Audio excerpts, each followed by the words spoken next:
Man, I swear I didn't sleep. I'm so tired. So, got my cage rattled a little bit yesterday. In a previous vlog, I mentioned about my insurance company. Um, that, I swore I pay off my insurance early. Two, I had to uh, renew my membership with the insurance company, which I did in December and paid for the most expensive one, of course. Thank you for the thumbs up. And that was December 20th. And because the girl had told me, if you don't renew your membership, I thought it already did that because it lasts a year. She said, no, it's showing due. So, God, there's a car over there. It looks just like my old car. See that turquoise car right there? I had one of those and gave it to my chiropractor so he would work on my car for life. I swear that looks just like my old car. But anyway, so she said, if you don't pay the membership, then they'll cancel your insurance because you have to be a member to get the benefits. Is that not weird? I'm looking at this car that I gave to him years ago in payment for life to work on my back, and he passed away. It's the same color, everything, convertible, the whole thing. And I used to come home and drive it for a few days when I'd come in town. I love that little car. And but anyway, so um, uh, so I paid that membership on the 20th of December. Bought the high dollar one, of course, and then they wanted to know if I was going to get one for my daughter again, and uh, I told them no. So anyway, yesterday I'd been calling all week, and then yesterday I went direct to corporate and talked to them, and they were going, "No, your insurance was canceled." And I'm like, "Excuse me?" And then they were going, "Well, we could just do it again and fix it right up." And I'm like, "Whoa, man! Like, I don't understand why my insurance has been canceled." And they're like, "It's been over 30 days." I'm like, "No, over 30 days, man. Like, bad things happen." So uh, I would get $500 to $1,000 fine, a suspension fee to reinstate. They would automatically revoke the title on my car and revoke my registration. And then if I got stopped, I would immediately go to jail for up to 180 days. And they would impound my car. And, impound fees are like $200 a day, not counting the pickup. And that would be really bad. Okay. Uh, so I'm like going, no. And so anyway, finally I got a hold of my regular insurance person. I'd been trying all week, and I called three times total yesterday, four times total yesterday. And so I caught her on a fluke. She'd answered because she's like online. She doesn't work in the office. And so, because I'm the one that suggested she should go remote, and she has kids and all this stuff. And she ended up getting remote. So um, I went ahead and I caught her the second time, uh, uh, the third time I called. And I said, "What's going on? They say my insurance is canceled, corporate, and all this stuff." She goes, "No." And she's looking it up and looking it up. She says, She said, "Something's wrong." She says, "I'm going to make a call uh, um, to the, I don't know, the insurance something or other." And she says, and had it on my side, just freaking out, and like the clock is ticking because, the end of the business day. They're going to be done like at 4:30. So I'm like freaking out. So finally I call her back. She says, "I couldn't get through to you. It was blocked." I'm like, "Blocked?" and because she's called me lots of times before. And so I don't know what happened there. I'm checking my phone to see, and all that. But the thing is that when she calls from the computer thing, it comes up like a Texas number or something. It comes up different numbers because we were talking about that one day. I said, I didn't know it was you. And she's like, I called you twice. I said, no, you didn't. And it was coming up a different number. And it may rotate around at different numbers all the time. I don't know. But she didn't even realize it.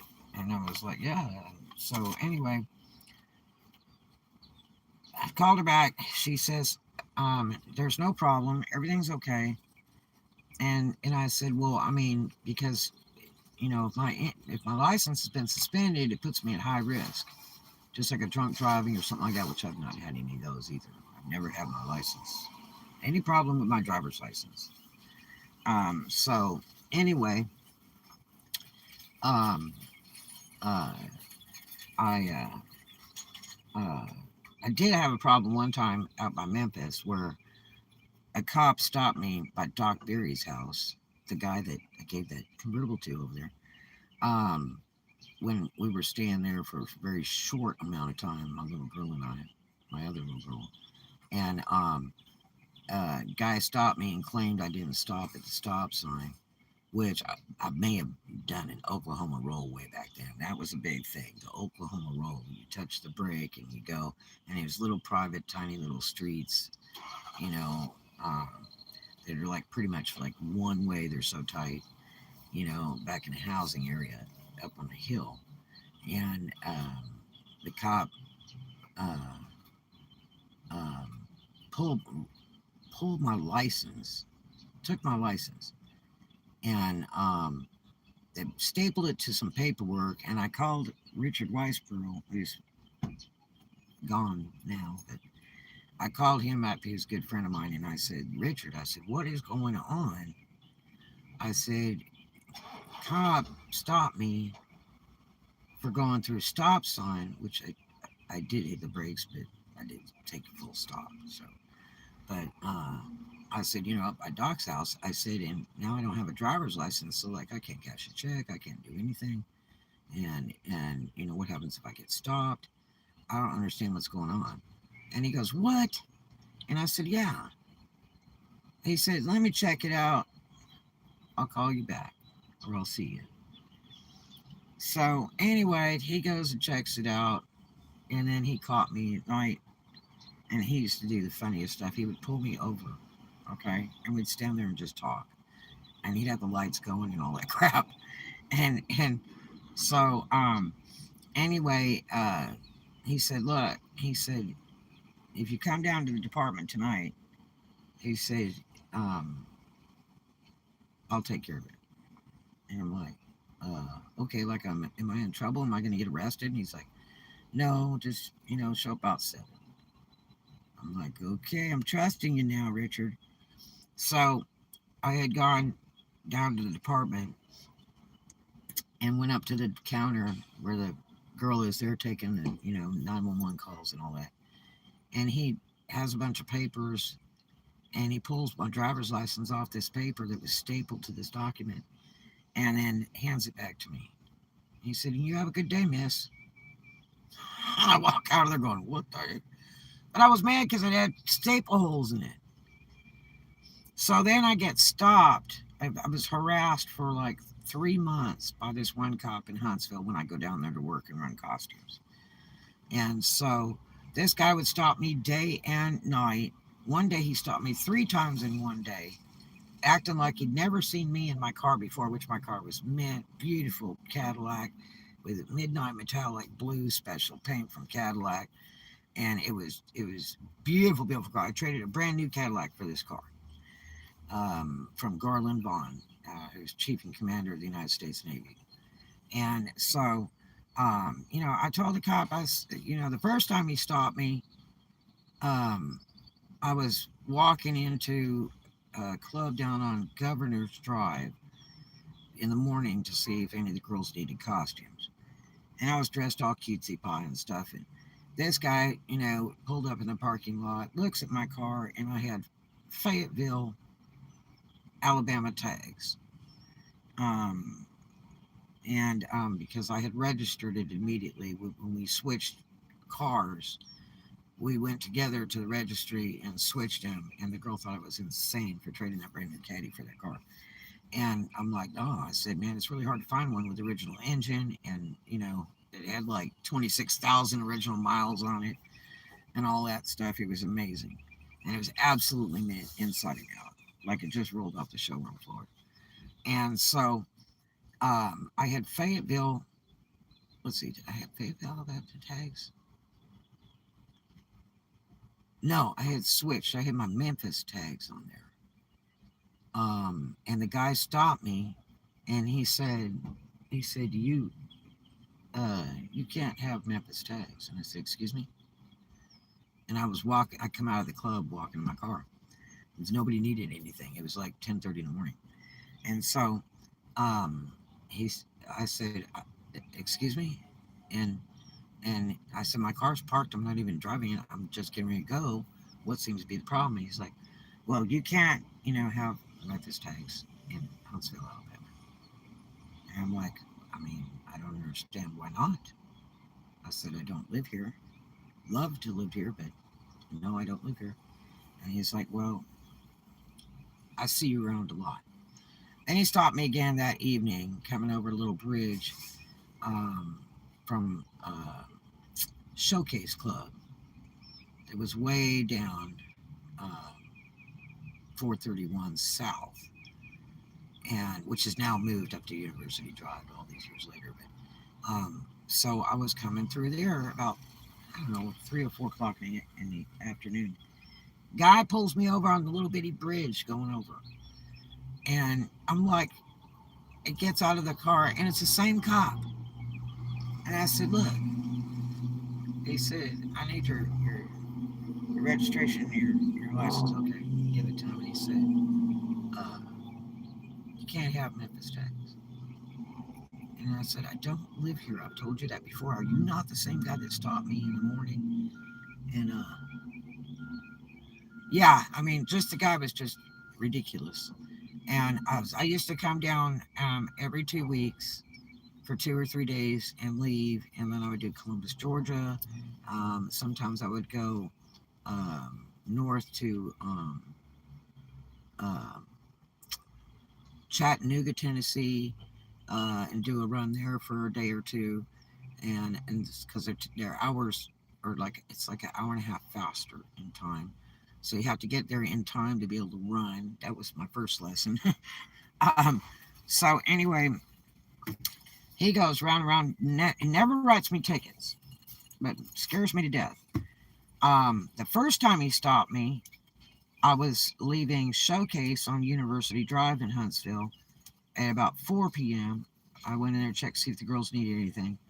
And I was there like 15 minutes talking to the owner, George. And uh, I come out of the club, got in the car, pulled out the lot, turned left, going down towards University and Harvest Drive, I think it is. I can't remember. 52, Harvest 52, that goes towards Harvest. And because I was going to go up to Dream Girls. And so I decided to pull over to the gas station to go pee real quick.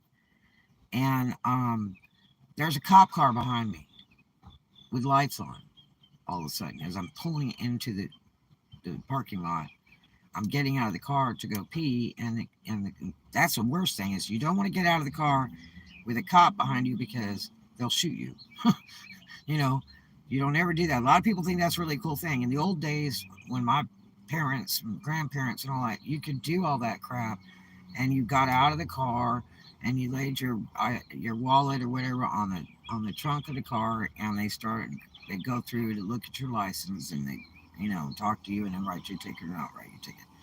But do not ever get out of the car these days. It's not a good thing. You don't open the door, put both hands up on the steering wheel, and if it's at night, turn your overhead light on so they can view the car before they get to the window. Because it's not always two cops. It's usually one. And if it's two, one walks down one side of the car and one walks down the other side of the car. So, and they're the men with guns, so be careful. And always be very, very polite. Um, because I learned that in California. You know, yeah. Um, uh, Zsa Zsa Gabor slapped a Beverly Hills cop, and it wasn't a good thing. Um, and so you've got to be really polite because they can have a party with your background just with a pen. But anyway, so the guy, I'm like, what's going on? And he goes, I got you pulled over. I said, for what? And this was the first time the same guy pulled me over in the afternoon. And he goes, uh, let me have your driver's license and registration. And I give it to him. And I'm trying to think if I was in the Camaro. I had 77 red Camaro, and then I had the Caddy, the real pretty Caddy. And so um, I said, look, I just have to pee. You're not going anywhere. And I said, look, I pulled over to the gas station first. Then you pull up behind me and flip the lights on while my car is parked. I'm not even driving. I said, I just need to pee, sir. And he's like, you're not going anywhere. I get my driver's license, my registration, and I'm ready to just, pee in the ground. I said, look, there's my stuff. You got my car blocked in. Here's the keys to my car. I'm going in and going to pee. And so I went in the store, and the 7-Eleven guy's like going, it was a 7-Eleven gas station on the corner. And he said, what's going on? I said, I don't know. I said, but this cop apparently has pulled me over in your parking lot after I parked. I said, I have to pee. And he's like, what? And I'm like, yeah. So I just gave him my license, registration, and the keys to my car. And he got me blocked in like I could go anywhere. And I had to pee. And he goes, oh my gosh. And so I went in and paid, come back out. And he looks at me, and I say, look, I've only had one ticket my entire life. And he goes, yeah, I just found that out. I'm like, so, like, I have a really good driving record. And he goes, so how much you had to drink? I said, I don't drink. I said, I quit drinking 20 years ago. And it was like, I stopped drinking when I had kids. So he's like, so, you were in a bar. I said, so you saw me leave Silver Dollar. You followed me down the street. When I pull up in the parking lot at the 7-Eleven to go to the loo, you flip the lights on my car as soon as I'm parked.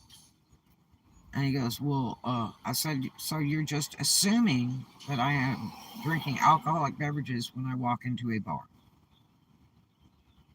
And he's like, well, and I said, I am licensed to dress entertainers in 3 different states, and this happens to be one of them.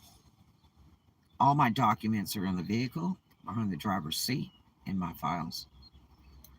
All my files of all the clubs are on the floor. There's 4 boxes of files alphabetically done by city and state. And he's like, duh. And I said, and if you pop the trunk, you'll see on my run bags with my business card attached to each bag. And it's shoes, gowns, 2 pieces, this kind of stuff. And I have a legitimate business, fully licensed in 3 states, and I pay taxes quarterly. And he's like, well, and I said, I don't drink, but you go ahead and do a drunk test on me, which will cost them $160 to do a drunk test on me.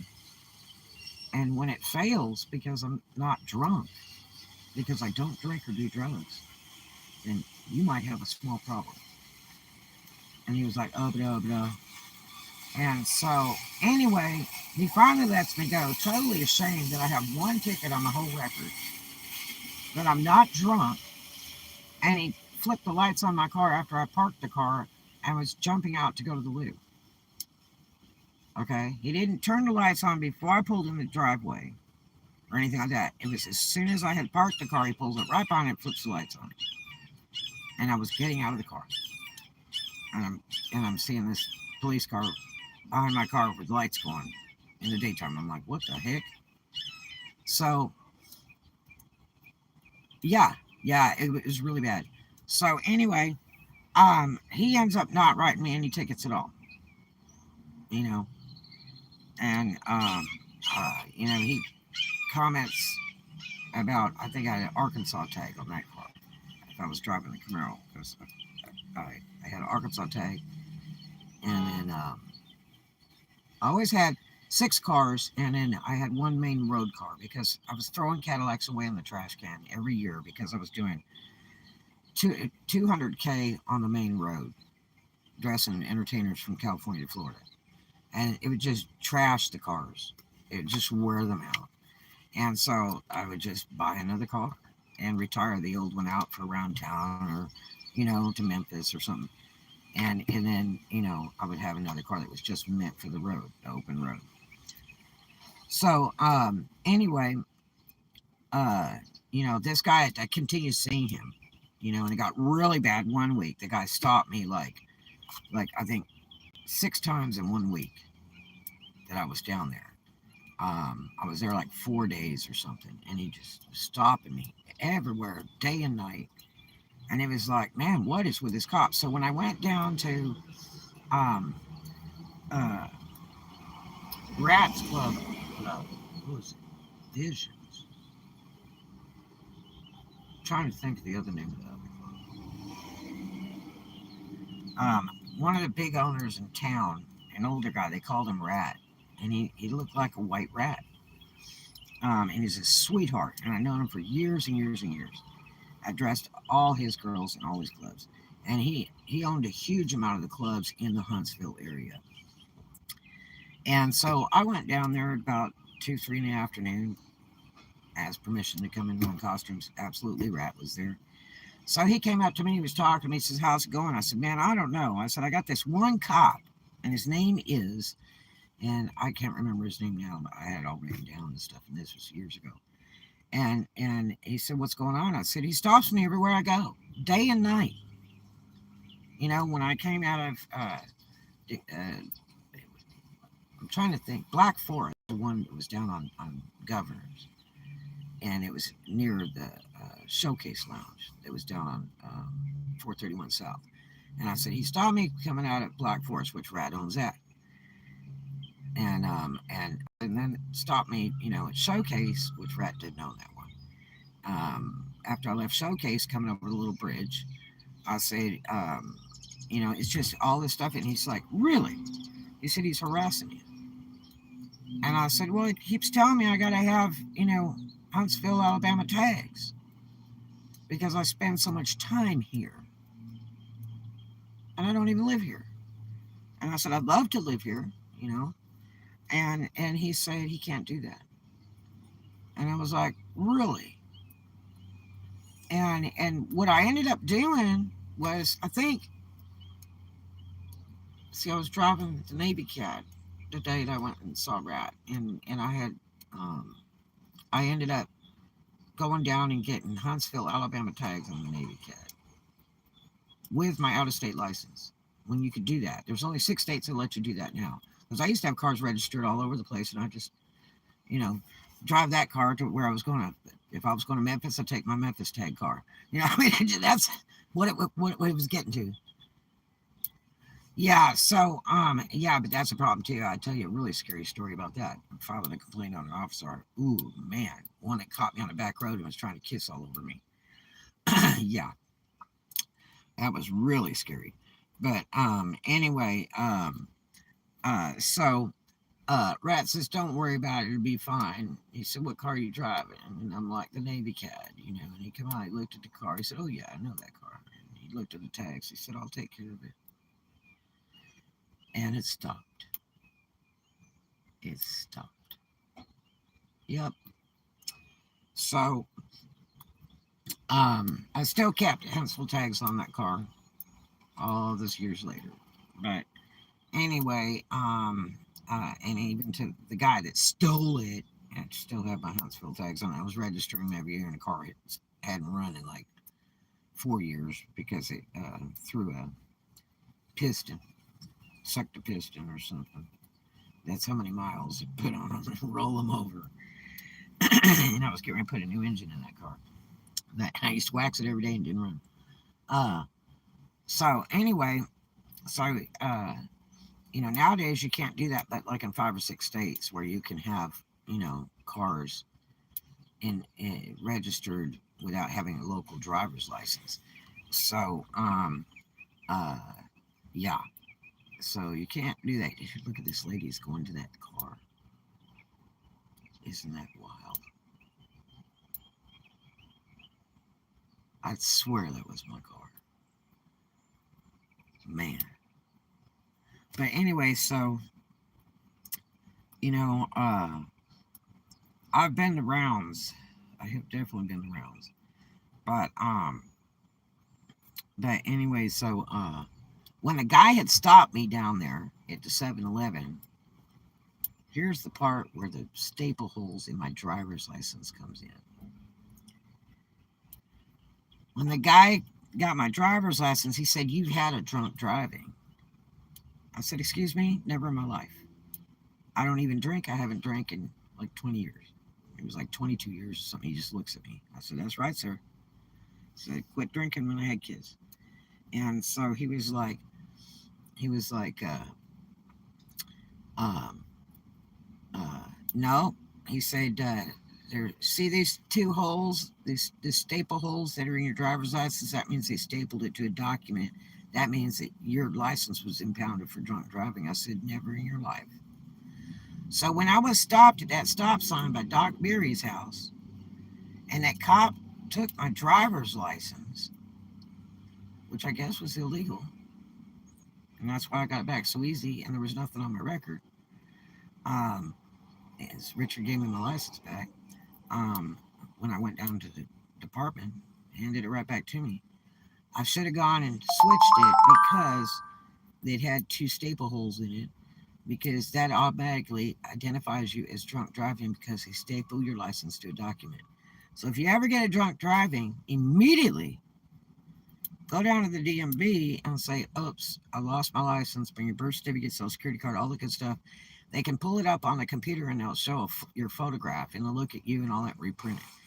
And then you got rid of the holes, because there was holes in my license, and that guy automatically ID'd it as my license had been repoed previously for drunk driving, which it never had been. And so that was a lesson to be learned. I was like, well, we got to get rid of that driver's license. Um, uh, and then I think what I did was I switched my driver's license over to um, Jerry and Debbie's house, because I always had a key to their house, and anytime I come in town, I stayed there. And for years when I go in costumes. And so they were up there at Meridianville, um, out by Cats Club and Dave's Bottoms Up. And so, um, uh, Jerry's like, "Just put your driver's license address as this." And I'm like, "Really?" I'm like, "Yeah." Plus, I was doing it for a legal thing over my other daughter. And I said, "I'm going to move that crap right out of state because I got a great lawyer in Alabama." And we were going to approach it that way. And so I wanted to prove residency in Alabama. So um, I ended up switching my driver's license to make it match that car. So yeah, so um, amazing. So anyway, so yeah, I would get stopped often running costumes because I was leaving the bars, driving at bar time, and all that stuff. And so you get stopped a lot, and they ask for your license, and you have to sit there and wait 20, 30 minutes or an hour, and then they cut you loose, and it's just a thing they do. So you want to make sure, that, everything's straight. Your insurance is straight, your registration is straight, everything's paid, and all that kind of thing. And I always would keep at least $100 bill on me in case I needed a tow truck or something, if I broke down.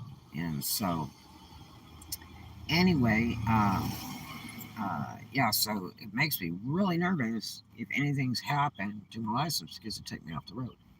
So, and right now I'm not on the road anymore. as far as, dressing entertainers, cross country, because I've always been able to leave when I feel like it, go to whatever state and all that stuff.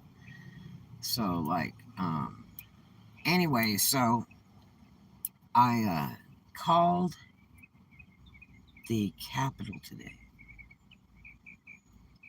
Tried it last night, talking to some friends last night. They looked it up on the computer. I said, yeah, I saw that number on there too. I was hoping I could just run a make on me online to make sure my license was valid. And I did one and it said it was valid. But I didn't know if it was a legit site. And it creeped me out to even put my information on there. But anyway, so I took and called that number because I thought, surely they're not going to answer, it's 7 o'clock at night. And I can't imagine they give you that info over the phone. But yeah, it just kept saying, please wait on hold, please wait on hold. I waited on there for a while. I said, that's going to the Capitol. I bet that number's only valid till like, 4 or 5 p.m. So I take him, I just called it a little while ago. Talked to a really nice lady. All they do is ask for your driver's license number, your name, your birth date. She looks it up. She says it's showing valid. Because I told her, I said, I want to check the status of my driver's license. That's what my friend told me to do. Just call them, ask for the status. So then I said, so it's not suspended or revoked or anything like that? Nope. I said, is there any history of it being suspended or revoked or no? She said, no. I said, okay, I was just checking because my insurance company, she says, oh boy, she says, we get probably 100 calls a day like this, where insurance companies will tell you that your license status is suspended or revoked, and or you don't have insurance or something, or they cancel your insurance for no reason. She says, we get it all the time, like 100 calls a day. I'm like, what? She says, yeah. I said, well, let me tell you this story. Being that my license is straight, I asked her if she could check the background on my car, and the one I'm driving right now, and she said she couldn't. I would have to call DMV. So, and I will probably do that too, just in case. But so anyway, I told her, my insurance company claimed I was canceled. This, that, and look, there goes the car. Man, I would swear that was my old raggedy car.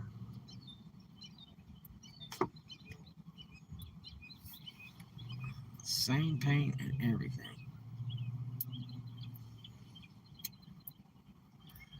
Too funny, except I don't think that's the rims. No, those are huge rims. I had pancake caps on mine. The ones that came in the car. But anyway, so she says, oh yeah, that happens all the time. They tell it people stuff and they cancel. And I said, well, she told me it was a computer glitch. And she said, oh yeah, sure. And she said they made mistakes all the time. And she says, we'd have so many less calls if they, had things together. And I said, okay. And I mean, she's talking about all insurance companies. She's not talking about the one I have. Just all of them. So it's very common, repeated occurrence. So my license has never been suspended or revoked. Never had drunk driving. Never had drug charge. Any of that kind of stuff. So, you know what I mean? And to this day, my stuff is clear and straight. And which really made me sad because I'm waiting on that FBI security clearance level 2 with the background check for that really good job with insurance and everything that I just did. So, you know what I mean? And that would be really bad if, you sign the thing. It's federal paper and all that. It states you have a real license and everything else. And then they take your license and photograph it and all that other crap. Take pictures of you. Take rolling fingerprints and all this other crap, and my license would be suspended or revoked, right? And now the big thing on job applications is, do you have a license and do you own a car? They don't even want to hire you if you don't own a car. Isn't that terrible to be discriminated against? If you didn't have a car, like you know, a skateboard or, you know, a bicycle or roller skates to go to work, and they don't want to hire you because you don't own a vehicle, that's so sad, you know? Think about the people that did the stupid crap, you know, and lost their license. And now they can't drive. They got to go to work, you know? So, yeah, so at this point, I have a license. And then I will make sure to do a double check on my registration on my vehicle and all that, because it's not, it's good for several more months before I have to renew. But, because I just did that recently. But, yeah, so far it's clear. Now, that they shouldn't require someone to. No, it's like every job application. It's like they're like, do you own a car? It's on the application. You know, do you have a vehicle? Because everybody's applying for jobs and not showing up because they don't have a car, supposedly. And I don't think that's so necessarily true. They shouldn't. That reminds me, like when I left home. I didn't have a car when I left home. I was 15 and a half. Okay. You know, the deal was my dad promised me a college education and a car when I was of driving age. And when I became driving age, I didn't have either one of those. And I'm like, well, forget this. I will go out on my own and I will go to work and I'll get my own car and go get my own college. And this is what I did. You know, I'm not going to bother anybody. I'll just do it myself, you know. So this is what I did. But it saved my dad a lot of money, right? Yeah. So, and he still had my baby sister to take care of. So, you know, it's more money for her, you know, that he could spend on her. But yeah, so, um, enjoy the better things in life. Kids are expensive, you know. So, yeah, so, you know, I really treasure my license. I drove without a driver's license until I was about 26 years old. That's another good long story. It's a really good long story. Um, I didn't get a real legit straightened out license till I was about 26. And I owned several cars and I was insured by Geico. Government insurance. You can only get it as government insurance. Yeah, it's pretty funny. Yeah. It's the crazy things you do before you're 30. But but yeah, no. Even when I went and got my stuff legit, I was so scared I'd go to the state pen, you know, because I'd been under the wire for so many years, you know, just being casual and happy-go-lucky, and you know, not for any particular reason, you know, like hiding for theft or drugs or anything. Just because I just didn't do it. So, what's your advice to people without cars? Lying and safe for jobs? Yeah, I would say check the box that says I have a car and make sure you have a way to get there. And don't tell anybody nothing. Nowadays, when you go to work, it's better to do less talking. Okay? I have found this out. Do, do, don't get friendly with your coworkers. Rule one. It's not like it was in the old days where everybody was buddies and got along. And if you didn't want to get along with your coworkers, they would just fire you because it was supposed to be one big happy family. Well, it's not like that anymore. Okay? It is not like that anymore. And the one who slept with the owner or the boss was the winner and got all the shifts they wanted. And if they called in sick, it was excused and all that. And, oh my God, someone's turning the music on. And so, this music is going to mess me up. It's sitting there with the windshield wipers going, music going, and there's no rain, okay? So, anyway, man, I hope this doesn't mess me up. Did they turn it off? Nope. So anyway, I gotta have my battery checked. I paid for that $100 gold battery, and I think it's acting out. My stereo's acting kooky and stuff like that. Boy, I sure hate to go through this car and have to be doing wiring. But anyway, so uh, yeah, I would just lie on the application. Don't tell anybody your business. Do as little talking as possible. A friend of mine told me the other day, he said, yeah, when I would work for other people, I would go in the break room and I'd bring a book with me. And I'm like, what? He goes, yeah. He said, and I would open the book and lay it down on the table. So if anybody came in, I would just start reading the book. I didn't want to talk to them, and they knew they shouldn't interrupt me because I'm trying to read a book.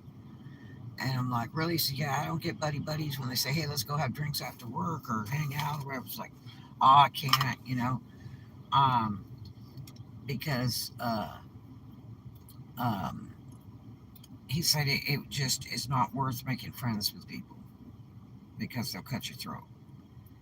The less they know about you, the better off you're going to be. And so, it's like jobs where, I ended up telling him, well, I'm homeless, I really need to work. And the ones where I didn't tell them, was another story. So, um, you know, because it like spreads like wildfire. Then everybody like feels sorry for you and all. Look, all I'm doing is trying to work and get ahead.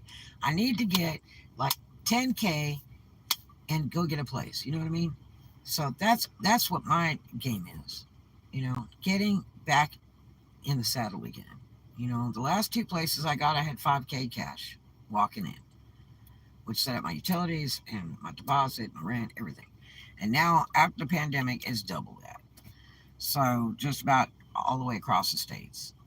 So it's just everywhere. So I want to get enough cash so that I can go get a place to live or buy another house.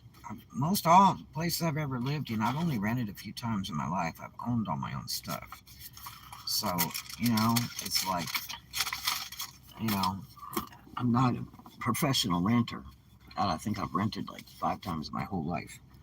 Um, so my renter's background was terrible. When George and I tried to rent in one of the really nice complexes in Huntsville, we had 5K cash on us between his money and my money.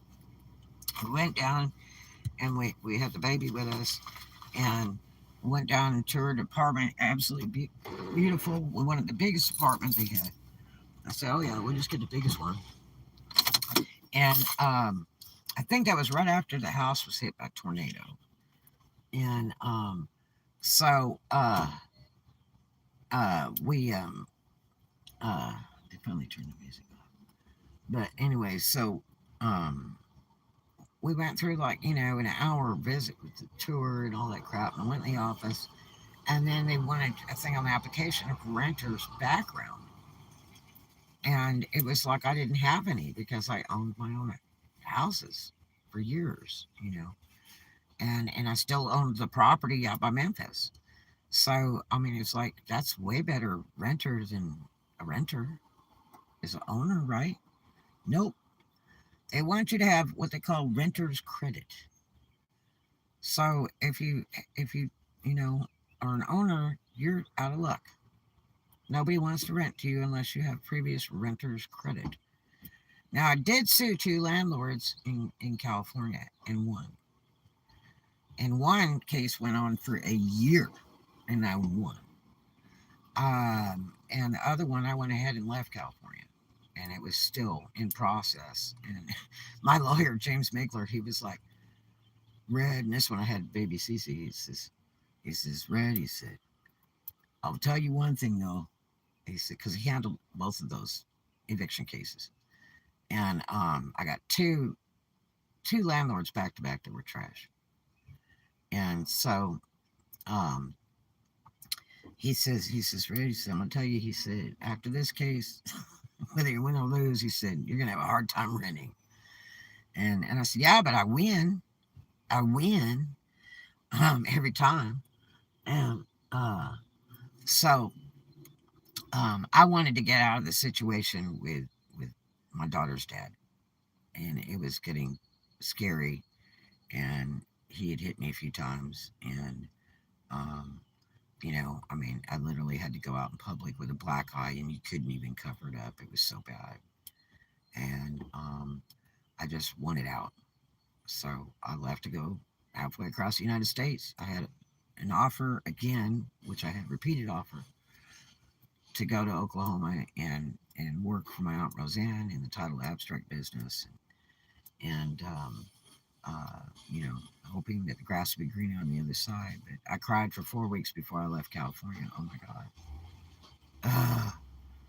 Because I really didn't want to leave California. I was a surfer chick. I mean, and I knew every place, every street. I danced every dance floor in the state of California, from San Francisco all the way to San Diego, even to Tijuana, man. That's right. Oh, buddy, Carnitas Tacos and TJ. Yeah. So anyway, uh, you know, I didn't care. I was like, who cares? And when I moved to Oklahoma, my landlord was my aunt, because she owned the small apartment complex of like 12 units, all one story. And I had free rent because I was also supposed to be managing the complex. I had free rent and utilities and phone, and I had like a $400 to $600 phone bill a month. The long distance was insane. Calling back to California, crying, or talking to my friends. I missed my friends so bad, and it was just really a huge culture shock, going from surfer cities to the dirt with cows and horses and trucks. Yeah, and guys with doo doo on their boots. It was like just not my style. So it was a huge, huge culture change, but it was better for my baby. It was a much better place to raise a child than California in that day and age, by far, because I was at the point where I wanted to tattoo my daughter's bottom of her foot with her social security number in case she was kidnapped, because they were stealing kids out of strollers as you were walk down the street. It was no longer a happy thought to go walk down the street. Oh, we just drove over the curb. Mother of God. Man, are you drunk? Um, that was really wicked bad. Jeez. 4x4 Toyota. Um, let's see how this guy walks. If this is a guy or a girl. Walk with me. Might be an elderly person. They drove completely over the entire curb and the grass. Yes, it's a woman. But anyway, may have been distracted. Who knows? But your alignment is messed up now, pal. She's looking to see if she hit anything. Well, yeah, you did. You drove completely over the entire curb and the grass. Wait till you leave after this, because your car's going to drive really bad. You need to go get four-way alignment and balance now. But anyway, or that big high curve. Oh, man. But anyway, so she's real lucky she won't have a flat, because that'll be the next thing. You punctured the tire, and by the time you come out of the store, you have a flat. But anyway, so I'm really funny about my background, and making sure everything's straight. Do pay attention to everything in life, because you'll pay so dearly later. Got to make sure everything's copacetic all the time, all the time. And don't believe everything you see and hear. I when I was with, um, I guess I went back to Geico Insurance like 4 times for car, and I kept getting away from them, because they would keep raising the price. You get on with them, and then all of a sudden they like be raising the price on you. Like every other month they would jack it up, and you call them and you go, "Why is it price raised? I mean, I thought we had a contract and it was price this price." Da, da. Oh well, things went up and da, da. And it's like, I didn't have any tickets. and you go round and round and round.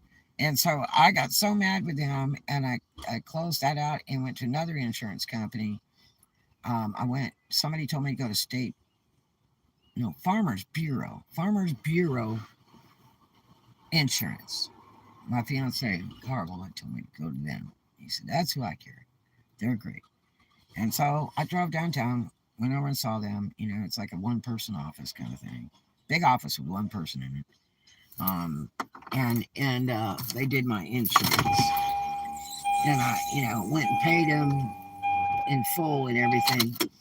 My car was paid for outright. It was when I got Joe St. Columbia's brother passed away and left me his Cadillac. That was really weird. um, Everybody swore I was sleeping with his brother, and it was like, no, I saved his life one night, from being drunk driving, and he always told me, if there's anything I could do for you, Red, just call on me. And so when he passed away, uh, the car was left to me because I asked to buy it, and they said, well, I don't know what went on with you and my brother, but Joe says he left the car to you. And I'm like, really? And he says, so I can't sell it to you, but I'd like to sell it to you. And I'm like, oh. He's like, here's the key. You can go over and see if it'll start. It's been sitting at Mother's house, which was next door to our house, and sitting in the carport, never moved. And he said, you can go see if it start up. So me and Johnny Maples went over there, and we got it going and everything. Went and jumped battery and checked the plugs and all that. Checked the car out, front to back, underneath, and everything. And then I called Joe up, and he goes, well, I want $400. And I said, $400? I said, well, your brother left it to me for free. And he goes, well, And so me and Johnny went back over there, and we messed the car up. We took a lead pencil and drew lines down. I shouldn't say this because Joe's still alive. We drew lines down the spark plug wires so it would misfire really bad. And then,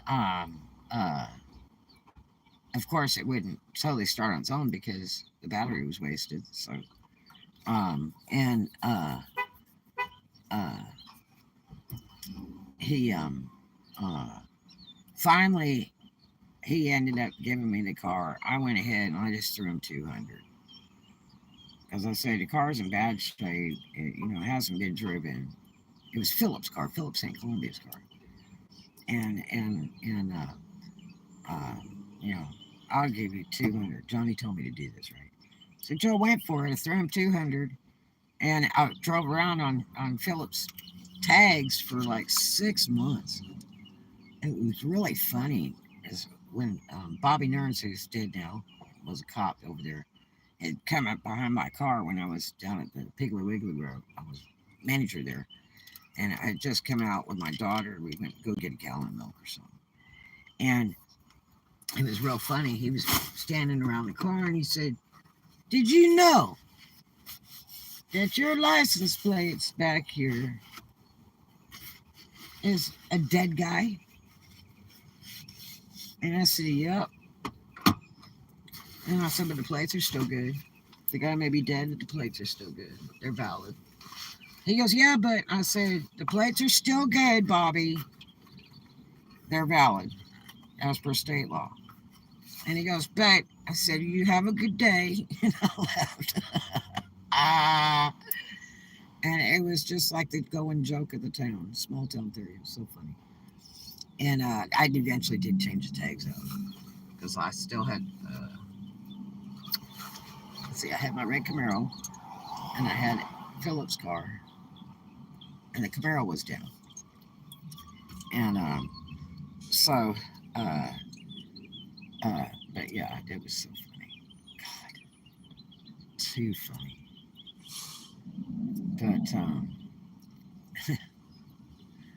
yeah, but yeah, do make sure your stuff's always square.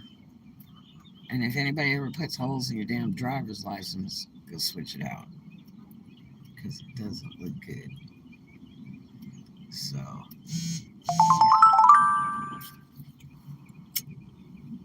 but anyway, I just wanted to let you guys know the update. Yes, I still have a driver's license. Yay. It has not ever been suspended. There's no fines laid on it or anything. She said that it would come up immediately with red lettering that says suspended on the computer, and then it would show balance due and stuff like that if it did. So nothing's happened, and she, bottom line, she said the insurance companies have problems constantly, and they make statements of cancellation or whatever, and nothing has even been done like that. Uh, and everything's fine. So, yeah, at this point, I'm gonna check my car, taking a breath, and then I'll check the background on my one car that I'm driving right now, and make sure that's okay.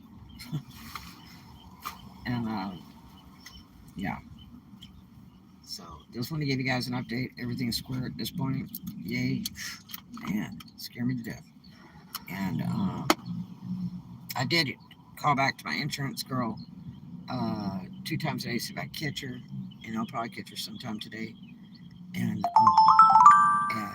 make sure my insurance is still straight and nothing weird has happened yet.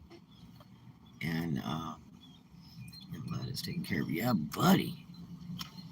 Yes, you are lying, and that scared me to death. You know, because I'm real on the board. You know what I mean? Very on the board. I, I like my background clear. I like, a legit driver's license ID, all that good stuff. You know, tax-paying person kind of thing. You know what I mean? Yeah. Um, I need to find a CPA though because I'm not doing anything on costumes, even on the internet, and I'm used to filing my taxes quarterly, and now I'm on a different range because I'm working for other people now, and I don't understand a lot of this stuff. So, I, you know, I've always had a CPA, and when I didn't have a CPA, Pat Robertson used to do my taxes right there in his office in front of me, and Pat Robertson just passed away. Uh, and so now I'm all alone, all by myself. But all I did is make more money, more money, so that I could pay a CPA to see if I can get some money back from the government. I don't know, and all the cool stuff. So I hope you guys have a great day. So far today, the beginning of today is much better for a minute. And I got lots to do. I am back working 7 days a week, I guess now, at the moment. Um, and my boss at my main job uh, had a chat with me yesterday as I was leaving. He's very nice to work for. Really, he is. A really dude. And we're just strictly businessmen. I worked together with him by myself when everybody else left yesterday. And we just worked. Just worked. We're just the same mode, you know what I mean? And no time for chit chat. And uh, he said, "Well, you go ahead and uh, clock out." I'm like, "Is everything okay?" And he's like, "Yeah." He said, "You're done for today." And he said, "But I'm gonna probably start bringing you in early so you can work with me and learn how I like it done." And I'm like, "Yeah, because all the people I work with, they all do it a different way." I noticed that. He goes, "No, I'm gonna show you the way I like it done." And we're gonna go from there because they're really shooting to make me a manager so he can retire. So it's like, tag, you're it. But see, we haven't discussed money or anything like that. I just don't know. Plus, I found out because I speak Spanish, and and understand it, that company is supposed to give you $1 more in payroll per hour just for that. You believe that? So I need to talk to somebody and find out what the deal is. Maybe the next time the owner comes up to me and says hi, I'll say, "See, I heard from a little bird." This was from a girl that's worked there 5 years. I heard from a little bird, "Ooh, do that here. That's scary. That that I'm supposed to get $1 higher payroll because I'm bilingual, man. I can say silvery taco, the red lights in the front wheel wells, the blue lights in the back, the dingle balls around the windows, and a taco on the front, and the girl in the back window that with the head go up and down like the back, and it sit low and go slow. You know what I mean? So that makes me an extra $1 per hour. Anyway, hope you guys have a great day. I love you. Thanks for hanging out. Thanks for standing behind me. I was scared. I woke up so tired this morning. I was like, I want to go back and sleep. I want to sleep all day. But I've got to go help out my other job because my coworker broke 3 ribs and still not back to work, and they need help over there. And I need the money. That's right. Money, cash, all American green. Yeah, moolah. All about those Benjamins. I'll take all I can get. Talk to you guys later. I love you. Have a great one. See you in the next one.